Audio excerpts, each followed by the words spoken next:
Hello, everybody. Welcome to Tuesday. The S&P 500 was up 3.1% today.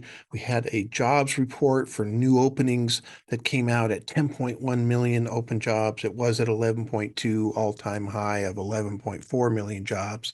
And this is seen as a good thing. Usually we like more open jobs, but high inflationary environment, the number of job openings needs to come down. There's still 1.7 jobs open for every one person looking for a job in terms of how many people are applying for unemployment. So I'm still tight job market, but better than it was. Market responds positively. But I predicted 2 weeks ago that we would start to have a big bounce just because the market had come down so far, so fast, and was stretched out. Sentiment was very high.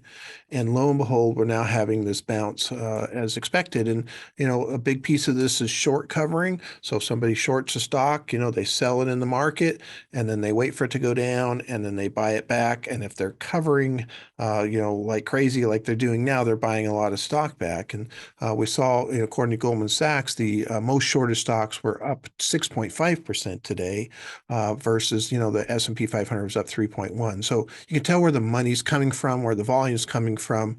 We've had this happen several times during this bear market, and all of them have failed so far. This might be the beginning of, a reestablishment of the primary trend, but we got to kind of hang in there and wait and see how this plays out. We're at 3790 on the S&P 500.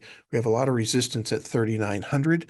So let's see how that plays out. I think we could get there even by Friday at the rate things are going. So that'll be a big battle. There's also another trend line that's coming down from the summer highs that would break through possibly around the same time. So that would be a fairly significant breakthrough if it can break up, and continue forward. These are things we look for as we hope that we can reestablish a primary upward trend. Now, this is the backdrop of all of this big inflation. The inflation report comes out next week. Is that better than expected? We've got the jobs report coming out on Friday. Is that at least at expectation or better? That could help. What happens with the Federal Reserve meeting later on this month? How do they react? Do they do 3/4 point again? Those type of things. So all of these things have to do with what's going to happen to company earnings.